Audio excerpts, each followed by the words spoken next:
तो भाई road to UFC season 5 का यहाँ पे सेकेंड डे भी खत्म हो चुका और इंडियन फाइटर पूजा तोमर अपनी फाइट यहाँ पे नहीं जीत पाई है। तो इस वीडियो के अंदर हम डिस्कस करेंगे पूजा तोमर के लॉस के बारे में, क्यों ये लॉस निकल के आया। बहुत सारे लोगों ने काफ़ी सारे क्रिटिसिज्म भी करी है, ग्रैपलिंग एक्सेट्रा को क्वेश्चन करा गया है। साथ ही साथ भाई यहाँ पर क्वेश्चन निकल के आता है कि क्या पूजा तोमर की और UFC में फाइट्स होने वाली है। इस सारी चीज़ों के बारे में इस वीडियो के अंदर डिस्कस करेंगे। साथ ही साथ भाइयों कल यहाँ पर इंडियन फाइटर चुंगरेन कोरेन और नेपाली फाइटर रविंद्र धान दोनों ने अपनी फाइट्स जीती थी।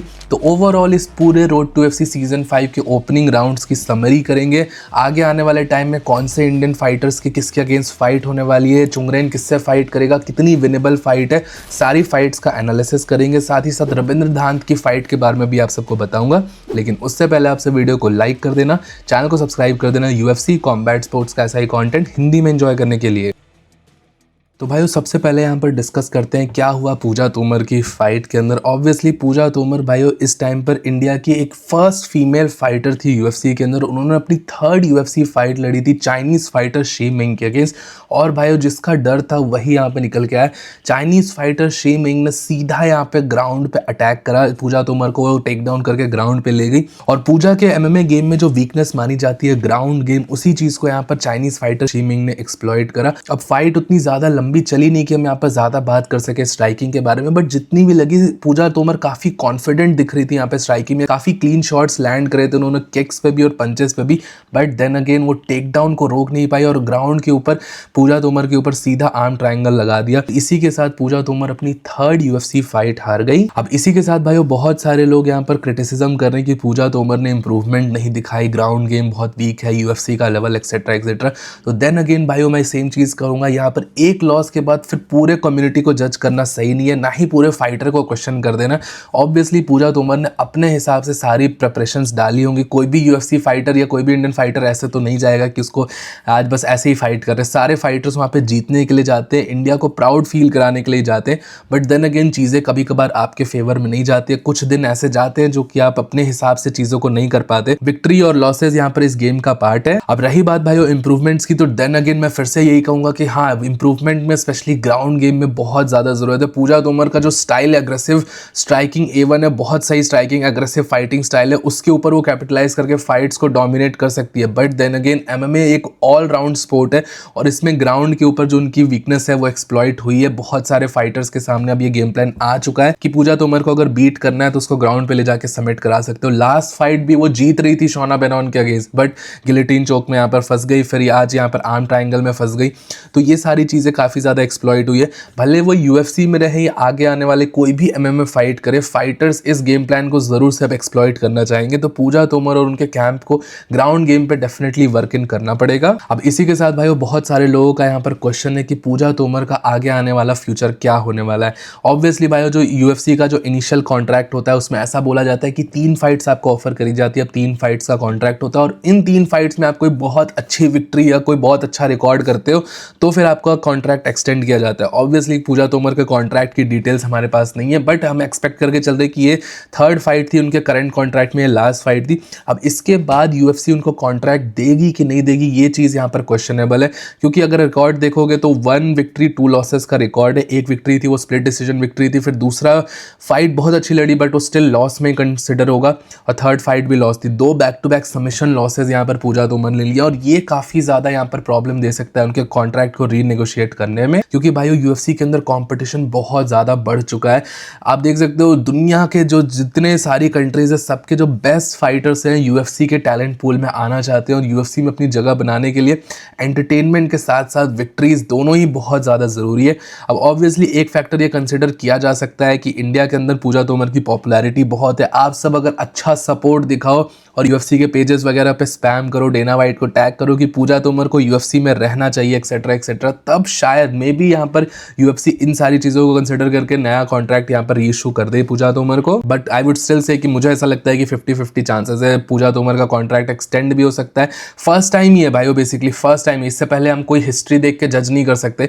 फर्स्ट टाइम ये कोई फीमेल फाइटर यहाँ पर फाइट करिए, कोई इंडियन फाइटर यहाँ पे फाइट कर रहा है, उसने अपने कॉन्ट्रैक्ट की सारी फाइट्स फाइट करी है। अब देखने वाला अप्रोच होगा कि UFC का क्या अप्रोच रहता है। अगर वो इंडियन मार्केट को सीरियसली ले रहे हैं तो वो एक्सटेंड भी कर सकते हैं कॉन्ट्रैक्ट को, और कॉन्ट्रैक्ट एक्सटेंशन भी भाई यूएफसी के अंदर सीधा सीधा डिपेंड करता है डेना वाइट का क्या मूड है, यूएफसी के मैच मेकर्स का क्या मूड है। आपके ऊपर ऐसा भी हो सकता है, पास में हमने देखा है बाकी फाइटर्स के साथ कि वो तीनों की तीनों फाइट्स अपने इनिशियल कॉन्ट्रैक्ट की जीत गए, बट स्टिल यहाँ पर उनको यूएफसी से निकाल दिया गया क्योंकि वो उतने ज़्यादा इंटरटेनिंग फाइटर नहीं थे, एक्सेट्रा एक्सेट्रा। दागिस्तान के काफ़ी सारे बंदों के साथ ये चीज़ें हुई है, वो अपनी फाइट्स जीते हैं but still Dana White contender series पे भी जीत गया, बट स्टिल उनको कॉन्ट्रैक्ट नहीं मिला क्योंकि यहाँ पर एंटरटेनमेंट फैक्टर भी आता है और at the end of the day ये डेना वाइट का ही कॉल होता है। बाकी भाइयों मेरी बेस्ट विशेष रहेंगी यहाँ पर पूजा तोमर के साथ। मुझे पता है ये लॉस उनको पूरी तरीके से डिफाइन नहीं करता है और जो उन्होंने अचीव किया है इंडियन एमएमए के लिए, first Indian female fighter, first India के लिए विक्ट्री यूएफसी के अंदर लेके आना, और इंडिया जैसी कंट्री जहाँ एमएमए ऑलरेडी इतना छोटा है उसमें एक फीमेल फाइटर यूएफसी तक पहुंच जाना, इतनी सारी लड़कियों को इंडिया के अंदर उन्होंने इंस्पायर करा। और डेफिनेटली भाई मुझे ऐसा लगता है कि इंडिया के अंदर अगर कोई फीमेल आइकॉन होनी चाहिए, कोई जो सबसे ज़्यादा लड़कियों को इंस्पायर करना चाहिए, तो पूजा तोमर जैसे फाइटर्स यहाँ पर इंस्पायर करने चाहिए लड़कियों को। लड़कियों का रोल मॉडल यहाँ पर पूजा तोमर होनी चाहिए क्योंकि भाई उन्होंने जो अचीव करा है, इतने कम फैसिलिटीज़, इतनी कम अपॉर्चुनिटीज़, अभी इस फाइट वीक के अंदर ही उन्होंने दिखाया कि उनको कितने फाइनेंशियल स्ट्रगल्स थे। इन सारी चीज़ों को बीट करके ये फाइटर्स यूएफसी तक पहुंच जा रहे हैं। यूएफसी जैसी कंपनी जहाँ पे अमेरिका, ब्राज़ील ऐसे ऐसे फाइटर्स आ रहे हैं जिन पे पूरी फैसिलिटीज़ है, पूरा इकोसिस्टम बिल्ट है, उन तक पहुंच जा रहे हैं, वहां पर जाके फाइटर्स को हरा रहे हैं, तो बहुत बड़ी बात है फिलहाल के लिए। बाकी भाइयों आप सबका क्या सोचना है इस बारे में, आपसे मुझे नीचे कमेंट सेक्शन में जरूर बताइएगा। अब बात करते हैं यहाँ पर रोड टू यूएफसी के जो कल मैचेस हुए थे। हम सबको पता है चुंगरेन कोरेन इंडिया से और नेपाली फाइटर रविंद्र धान दोनों ने यहाँ पर अपनी विक्ट्री स्कोर करी थी और इनके आगे आने वाले फ्यूचर में क्या होने वाला है ये सब आपको जानना है कि सेमीफाइनल्स कब होगी, किसके अगेंस्ट फाइट होगी। तो दोनों के ही यहाँ पर अपोनेंट्स यहाँ पर निकल के आ चुके हैं, एक एक करके दोनों के बारे में बात करते हैं। तो भाई चुंगरेन कोरेन की यहाँ पर सेमीफाइनल में फाइट होने वाली है रियो ताजिमा के अगेंस्ट और ये एक जापानीज फाइटर है और इसने अपनी ओपनिंग राउंड में एक चाइनीज फाइटर को हरा दिया था। हमने वो मैच लाइव पे देखा था और काफी क्लोज मैचअप था। इसने एक स्प्लिट डिसीजन विक्ट्री जीत के आया है यहाँ पर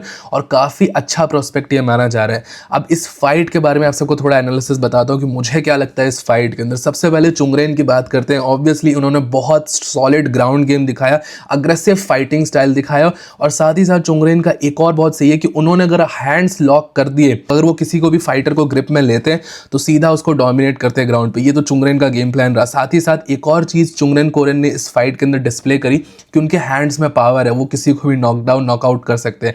बैंटम वेट के अकॉर्डिंग उनकी पावर बहुत ज्यादा रिस्पेक्टेबल है। तो ये सारी एडवांटेजेस यहाँ पर चुंगरेन कोरेन के पास इस फाइट के अंदर रहेंगी। और जो जापानीज फाइटर है भाई रियो ताजिमा, इसका अगर आप गेम प्लान जानना चाहोगे तो ये थोड़ा स्लो स्टार्टर है बट टेक्निकली और बहुत क्लीन फाइट करता है। इसकी फाइट्स में जो आप देखोगे वो जो प्रिसीजन होता है उस तरीके से स्ट्राइकिंग करना पसंद करता है। ग्राउंड पे भी काफी अच्छा है। हालांकि जो चाइनीज फाइटर था वो इसको ग्राउंड पे कंट्रोल कर रहा था, ये उसको बीट नहीं कर पा रहा था, अपना बेस वापस से खड़ा नहीं कर पा रहा था। तो चुंगरेन कोरेन अगर इसको टेक डाउन करता है तो काफी अच्छा टॉप कंट्रोल मेंटेन करके रख सकता है इसके पास। और क्योंकि ये स्लो स्टार्टर है तो इनिशियल राउंड्स भी इससे स्टील किए जा सकते हैं। बट भाइयों इसकी सबसे बड़ी एडवांटेज है इसकी क्लीन प्रिसीजन टेक्निकल स्ट्राइकिंग और ये चीज यहाँ पर ये चुंगरेन कोरेन को प्रॉब्लम दे सकता है। चुंगरेन की एक वीकनेस क्या यहाँ पर मानी जाती है कि वो गेम प्लान को अबैंडन कर देता है, वो कभी कभार रेकलेस स्ट्राइकिंग करने में इन्वॉल्व हो जाता है। जैसे रविंद्र धान वाली जो फाइट थी वो एंगेज करना स्टार्ट कर सकता है और रियो ताजिमा अगर इंस्टिगेट करके चुंगरेन कोरेन को ब्रॉलिंग पे ले आता है तो first second third fourth shot combination से यहाँ पर कैच ऑफ कर सकता है चुंगरेन कोरेन को। क्योंकि आप कितने भी टफ हो अल्टीमेटली आपको कांस्टेंट शॉट्स पड़ते रहेंगे तो आप नॉकडाउन जरूर होगे। और third fourth fifth shot of the combination long combinations throw करता है ताजिमा, तो उस चीज में यहाँ पर प्रॉब्लम्स में फंसा सकता है एक चुंगरेन कोरेन को। साथ ही साथ भाइयों मैंने ये देखा था कि इसकी जो फाइट थी चाइनीज फाइटर के साथ ओपनिंग राउंड में, ये 3 राउंड कांस्टेंट पेस के साथ ये दोनों फाइट किए थे। तो इसकी कार्डियो बहुत ज्यादा टेस्टेड है इस अपोनेंट, लेकिन चुंगरेन का कार्डियो कहीं ना कहीं टेस्टेड नहीं है। साथ ही साथ लास्ट फाइट में उन्होंने वेट मिस करा था। अगर वो वेट मिस नहीं करे, 135 का प्रॉपर वेट कट करें तो कार्डियो और ज्यादा इफेक्ट करेगा। और जिस फाइटिंग स्टाइल से चुंगरेन कोरेन फाइट करते हैं वो रेसलिंग और कॉन्स्टेंट ग्राइंडिंग वाला जो फाइटिंग स्टाइल है उसके लिए बहुत इम्पेकेबल कार्डियो चाहिए। तो ये सारी प्रॉब्लम्स यहाँ पर फेस कर सकता है चुंगरेन रियो ताजिमा के अगेंस्ट। तो चुंगरेन कोरेन का पार्ट 2 विक्ट्री यही रहने वाला है कि वो क्लिंच इनिशिएट करके टेक डाउन और टॉप हैवी प्रेशर रखे और जो उनकी सबमिशन है रेयर नेकेड चोक है बहुत डेंजरस है, वो अगर फंस गया तो वो जीत सकते हैं इस फाइट को। सिग्निफिकेंट चांसेस उनके इंप्रूव हो जाते हैं। लेकिन अगर रियो ताजिमा ने इस फाइट को बॉक्सिंग किक बॉक्सिंग रेंज पे रखा, चुंगरेन को यहाँ पर अटैक करने नहीं दिया लेग्स को, तो यहाँ पर उसके चांसेस बढ़ जाएंगे और लेटर राउंड्स में फाइट्स को यहाँ पर 4-5 लॉन्ग कॉम्बिनेशंस मार के यहाँ पे चुंगरेन को ड्रॉप भी कर सकता है। बाकी भाइयों ये रही मेरी एनालिसिस इस फाइट के बारे में। अब देखते हैं जब 3-4 महीने बाद फाइट फाइट यहाँ पर होगी तो क्या मेरी एनालिसिस सही होती है गलत होती है, इस बारे में बाद में डिस्कस किया जाएगा।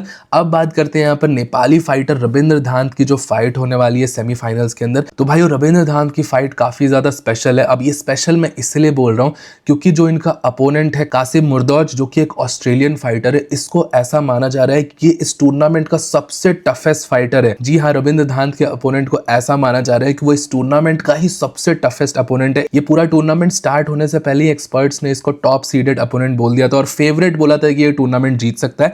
काफी ज्यादा सॉलिड इसकी रेसलिंग है और इसको इसलिए इतना बड़ा थ्रेट माना जा रहा है क्योंकि ये फर्स्ट थिंग ये अनडिफीटेड है, इसने आज तक कभी भी प्रोफेशनली लॉस नहीं लिया है और दूसरी चीज ये बहुत बड़ा सबमिशन थ्रेट है। अगर ये किसी भी अपोनेंट पे यहाँ पे टॉप कंट्रोल ले लेता तो बहुत अच्छा सबमिशन से निकाल पाता है। इसका पोजिशनल कंट्रोल, ग्रैपलिंग अंडरस्टैंडिंग बहुत बेटर है यहाँ पर कंपेयर टू बाकी सारे फाइटर्स। और रविंद्र धांत को इस चीज के लिए बहुत ज्यादा केयरफुल रहना पड़ेगा इस मैचअप में कि अगर इसने टेक डाउन करके टॉप कंट्रोल वगैरह लिया तो ये फाइट को फिनिश कर सकता है।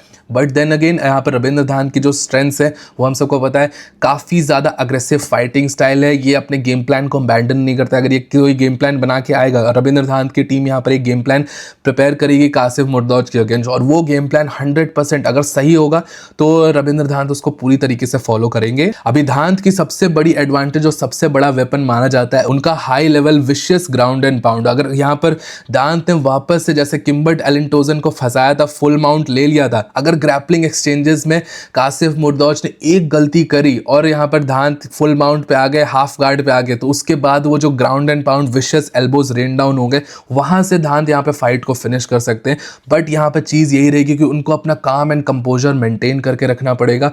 वेट करना होगा कि कासिम मुर्दौज कुछ गलतियां करे ग्राउंड पे, फिर वो यहाँ पे पोजिशनल एडवांटेज ले उसके ऊपर और ग्राउंड एंड पाउंड रेन कर पाए। बस रविंद्र धांत की वीकनेस यहाँ पर यह है कि वो अग्रेसिव अप्रोच के कारण काफी ज्यादा ओवर एग्रेसिव हो जाते हैं। अब ये फाइट यहाँ पर देखी जाए किम्बर्ट एलेंटोजन वाली, उसमें आप देख सकते हो किम्बर्ट एलेंटोजन ने काफी सारी लो काफ किक्स लैंड कर दी थी क्योंकि रविंद्र धांत इतनी ज्यादा प्रेशर कर रहे थे उसको। और काफ किक्स भाई इनिशियली फील नहीं होती, राउंड 1 राउंड 2 नहीं फील होती, लेकिन लेटर राउंड्स में आपका लेग अचानक से ही गिव अप कर देता है। और रविंद्र धांत ने एक भी किक्स को यहाँ पर चेक नहीं करा था, तो एक्स्ट्रा अग्रेसिव होने पे आप ओपनिंग्स छोड़ देते हो काफी सारी, और वो चीज यहाँ पर नहीं करनी है क्योंकि कासिम मुर्दौज जैसा ऑस्ट्रेलियन फाइटर इन सारी चीजों को स्टडी करके आएगा, इन सारी वीकनेसेस को स्टडी करके आएगा और रविंद्र धांत को ये सारी मिस्टेक्स नहीं करनी है। और भाइयों कुछ लोगों ने तो ये भी बोला है कि इस फाइट का जो विनर होगा ये सबसे हाईली स्किल्ड मैचअप है यहाँ पर इस पूरे टूर्नामेंट ब्रैकेट का, और इसका ही विनर यहाँ पर रोड टू यूएफसी का विनर निकल के आएगा।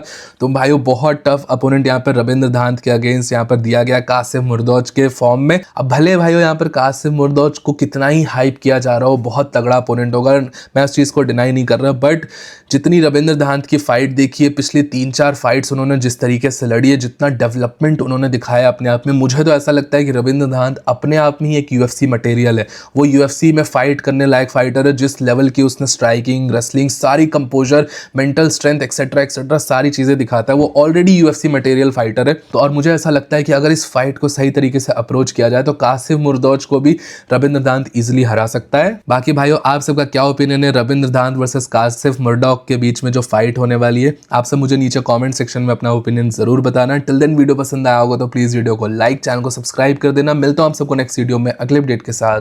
Bye bye.